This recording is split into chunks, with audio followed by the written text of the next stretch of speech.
2021 में हम लोग भाजपा को हरा दिया था और कांग्रेस सीपीएम मिलकर भी 0। उन्होंने तो वोट डिवाइड करके भाजपा को एडवांटेज देने का कोशिश किया है।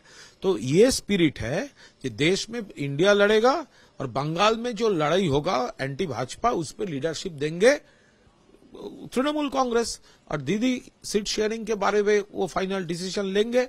हम लोग वेट कर रहे हैं। लेफ्ट क्या है यहाँ पे? लेफ्ट में कुछ नहीं है, वो दूसरा जगह पे है तो जगह पे है। यहाँ पर लेफ्ट क्या है? तृणमूल के साथ एक टेबल में बैठने का औकात भी लेफ्ट लोगों को नहीं है। এখন অবস্থা তো জানেন আপনারা, বাংলায় কংগ্রেস লড়ছে তার মতন করে, তৃণমূল কোথায় আলোচনা করছে সেটা তৃণমূলের ব্যাপার। তৃণমূল বলে দিয়েছে দেশে তারা, রাজ্যে তারা নয়। অর্থাৎ আমাদের কিছু যায় আসে না এতে। আমরা আমাদের প্রস্তুতি নিয়ে এগিয়ে চলেছি। কে আমাদের সবচেয়ে এলো গেল তার আমরা ধারধারি না। এই মুর্শিদাবাদ জেলায় তৃণমূলকে, বিজেপিকে একবার নয় বারবার আমরা হারিয়েছি, আবার হারাবো। এগুলো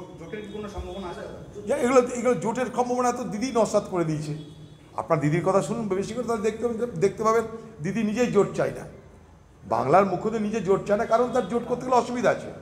তাকে যে কাজ দায়িত্ব দেওয়া হয়েছে সেই কাজে তাকে দোধ করতে দেওয়া অসুবিধা আছে তার। আমাদের কোনো আপত্তি নেই, এ বাংলায় কে এলো কে গেল তা নিয়ে আমাদের মাথা ব্যথা নেই।